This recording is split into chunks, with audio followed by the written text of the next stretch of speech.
Përshëndetje të gjithëve. Sot ne kemi vazhduar miratimin e zonave prioritare të bashkive. Janë 4 bashki të tjera të cilat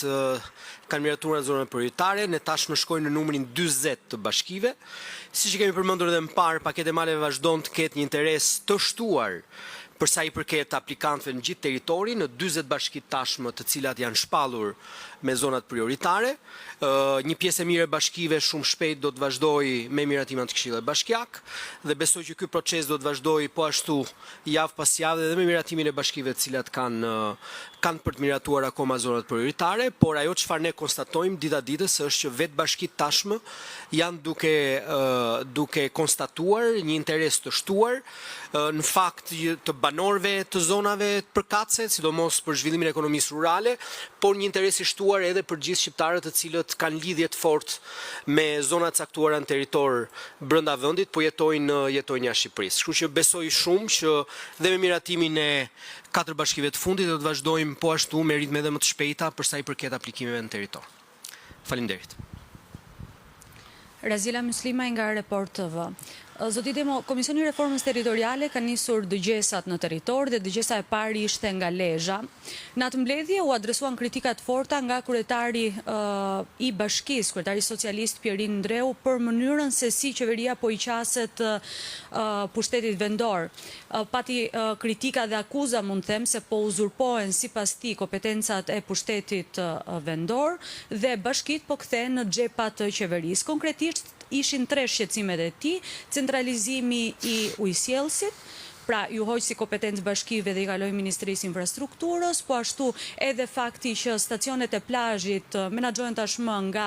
ministria dhe jo më nga bashkitë, pra lejet jepen nga ministria, por një tjetër kritik ishte edhe kufizimi i bashkive për të dhënë leje ndërtimi për godinat mbi 6 kate. A do t'i adresoj këto kritika që ishin mjaft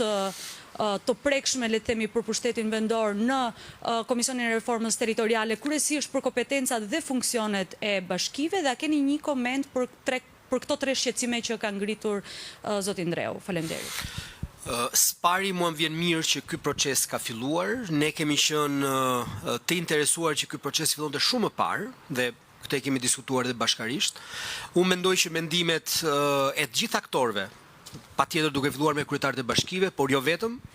duke vazhduar edhe me anëtarët e Këshillit Bashkiak, qarqet janë të përfshira, qytetarët po ashtu, duhet patjetër të japin qëndrimet e tyre për sa i përket reformës dhe aq më shumë të japin qëndrimet e tyre për ato çfarë janë konstatuar gjatë 10 viteve të fundit në reformën e cila në një lloj mënyre u fut në veprim në vitin 2015. Unë besoj që ka shumë për diskutuar për shumë prej çështjeve që dhe kryetari i Bashkisë Lezhë ka ngritur. Ajo çfarë unë di të them është që pikërisht reforma territoriale dhe Komisioni i Posaçëm është aty për të adresuar shpeshherë disa elementë që kanë të bëjnë me funksionet e bashkive. Unë e kam përmendur, po ashtu e kam nënvizuar faktin që funksionet e bashkive janë shumë të rëndësishme për të marrë në konsiderat. Duhet të shkojë përtej debati thjesht numri i bashkive më shumë apo më pak, por fakt duhet fokusuar tek ato cilat janë funksionet e bashkive.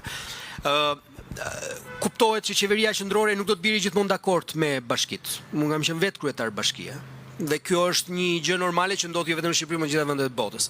Ajo çfarë unë di të them është që nëse ne marrim reformat me radhë, qoftë ajo ujësjellsave apo reforma territoriale në tërësi për sa i përket menaxhimit të territorit, patjetër që ka qëndrime të ndryshme. Ajo çfarë është e rëndësishme që ne duhet garantojmë që bashkitë duhet me ato çfarë kanë kompetenca të deleguara apo kompetenca që burojnë nga ligji dhe aq më shumë nga ato çfarë mund të ndodhi nesër sipas reformës, ne të garantojmë që bashkitë jenë më të forta dhe të ofrojnë shërbime më të mira në territor. Unë besoj që javët që ne kemi përpara dhe në mos gaboj agenda që ka tashmë miratuar Komisioni i Posaçëm do të jetë deri në fund të majit për mbyllje turi në të gjitha qarqet e vendit. Dhe unë besoj që ne do të dëgjojmë patjetër edhe shumë kryetar tjerë, por jo vetëm, dhe aktorë tjerë në territor, të cilët mund të kenë qëndrime të ndryshme për sa i përket reformës fundit, por dhe për sa i përket elemente specifik të cilët duhen parë dhe duhen marrë në konsiderat gjatë procesit në Komisionin e Posaçëm. Faleminderit. Po. Faleminderit.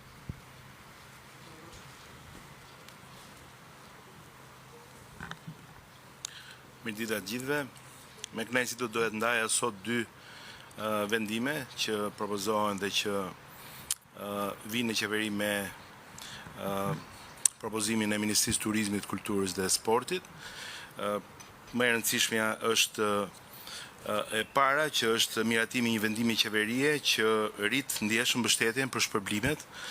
për sportistët elitarë dhe për trajnerët e tyre. Është një vendim që garanton një skemë më të drejtë të shpërblimeve për sportet me disa disiplina dhe që do të ketë efekt nga muaji prill 2026. Për t'ju dhënë më shumë shifra, rritet me 75%, pra shkon nga 40% që ishte në 70% të masës së shpërblimit, mbështetja për sportet jo olimpike, rritet me 25% nga 40% që ishte, pra nga 40% që ishte në 50% e masës së shpërblimit për trajnerët e këtyre sportistëve elitar, rritet me 43% trajtimi ushqimor ditor për sportistët elitar. Për të një shembull, ishte 3.500 lek mbështetja në ditë dhe shkon në 5.000 lek të reja mbështetja në ditë. Pra, ofrojmë një mbështetje më të madhe, garantojmë një skemë më të drejtë për të pasur një rritje të dinjitetit të sportit, për të pasur një promovim të imazhit ndërkombëtar të Shqipërisë, flamurit shqiptar në botë dhe për të motivuar gjithmonë më shumë sportistë të cilët të bëhen elitar, të kapin rekorde të larta dhe të luftojnë për rezultate sa më të larta. Kemi një rritje deri në 65% për stile të veçanta dhe kemi rritje deri në 100% për rezultatin përfundimtar. Kjo është në ato raste kur kemi gara ose kur kemi sporte të cilat kanë edhe stile të veçanta, pra stili parë ose stili dytë, dhe pastaj kanë një garë të tretë që i përmbledh rezultatet dhe ata klasifikohen në bazë të dy rezultateve. Në këtë rast, ata mund të marrin shpërblim edhe për njërin stil, mund të marrin shpërblim edhe për stilin e parë dhe për stilin e dytë, dhe së bashku të gjitha këto kthehen në një shpërblim edhe më të madh me formulën që ofrohet me këtë vendim. Në total, shpërblimi mund të shkojë në rast se del me rezultatet më të larta sipas skemës së vendimit deri në 230% si shpërblim.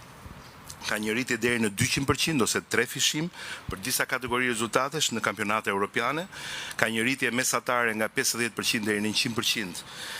në përgjithësi për gjithë rezultatet e tjera, ka një rritje prej 100% ose 2 fishim për kategori lojrash olimpike dhe kampionate botërore, me rritje për gara mesdhetare dhe për ato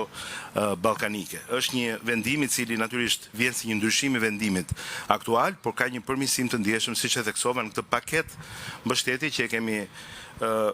garantuar në bashkëpunim me Ministrinë e Financave, kuptohet, dhe që do të jetë në zbatim në vijim gjatë vitit 2026, duke filluar nga muaji prill. Një vendim i dytë që ishte për nga simbolika dhe për nga rëndësia që ka për aspektin festiv dhe për aspektin e nderimit të ditës së Europës, 9 majit, është që do të sjellim në Tiranë një event madhështor që do të jetë në sheshin Italia, ku i biri i kompozitorit të jashtëzakonshëm për nga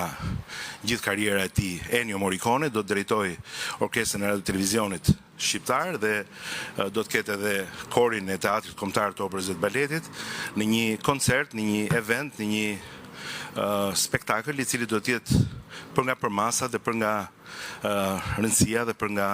organizimi, besoj unik. Miratuam sot në qeveri një mbështetje të veçantë për buxhetin e Ministrisë së Turizmit, Kulturës dhe Sportit që i dedikohet këtij eventi, që do të jetë natyrisht në bashkëpunim edhe me ambasadën italiane, edhe me Institutin Italian të Kulturës, dhe do të kemi një 9 maj akoma dhe më të bukur në Tiranë në aspektin e jetës kulturore dhe artistike dhe të interesit turistik sa i takon kryeqytetit. Faleminderit. Përshëndetje zoti ministër, Bekim Vici, Ora News.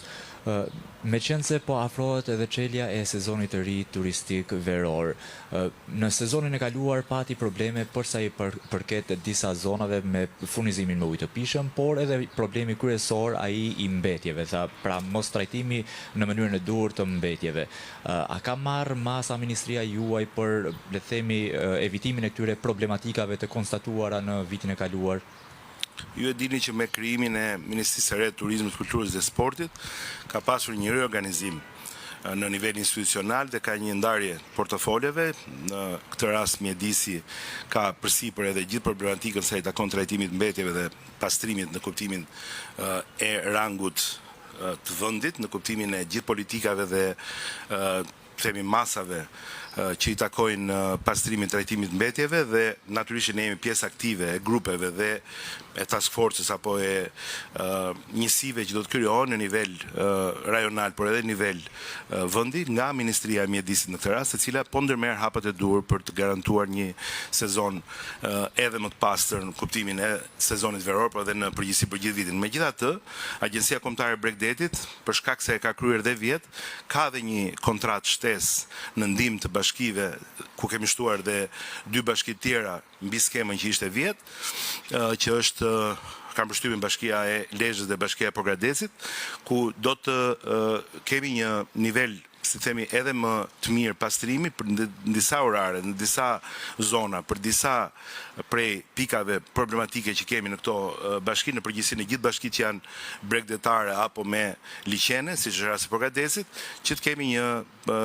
sezon, por edhe një vit shumë më të pasur nga pikpamja e mbulimit të shërbimit pastrimit, po edhe e trajtimit të mbetjeve për sa i takon mbetjeve që janë gjithsesi në shtim për shkak të numrit lartë të turistëve që ne presim. Por i sjellsin, natyrisht dhe ky është një problem që lidhet shumë me bashkitë në disa raste, për disa prej bashkive që e kanë nën administrim, por lidhet shumë edhe me Agjencinë Kombëtare të kanalizimit të ujrave dhe kanalizimeve, që është në varësi të Ministrisë së Infrastrukturës dhe Energjisë, që ne jemi në kontakt vazhdueshëm natyrisht edhe me ta, sa i takon gjithë problematika. Kemi bërë takime të vazhdueshme me tour operator, me themi menaxher në nivele hotelesh, me gjithë pjesën e hotelerisë, shoqatave të tyre, për të marrë problematika, për t'i përcjell. Në çdo takim kanë qenë pjesë natyrisht përfaqësues të ndryshëm të agjencive, të institucioneve, dhe po mundohemi shumë që të kemi një koordinim sa më të mirë në këtë sezon. Në përgjithësi, situata mund ta them që është mjaft më mirë me vendosjen e pajisjeve të trajtimit të ujrave të ndotura në vitin e shkuar dhe me se më thënë, rregullimin ose të themi përmirësimin në disa prej bashkive të disa prej infrastrukturave kryesore të kanalizimeve dhe të kolektorëve, të cilët kanë garantuar një lidhje të shumë subjekteve me rrjetin, edhe pse në kërkesën që ka VKM-ja përkatëse, në përgjithësi hotelet, ato që janë me nivelin më të lartë të këtyre ujrave ndotëse, të kenë dhe pajisjet përpara se sa të hyjnë në rrjet dhe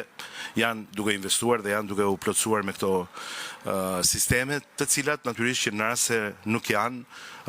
subjekte përballen me masa dhe me gjoba dhe me penalizime që i parashikon ligji dhe VKM-ja përkatëse. Faleminderit.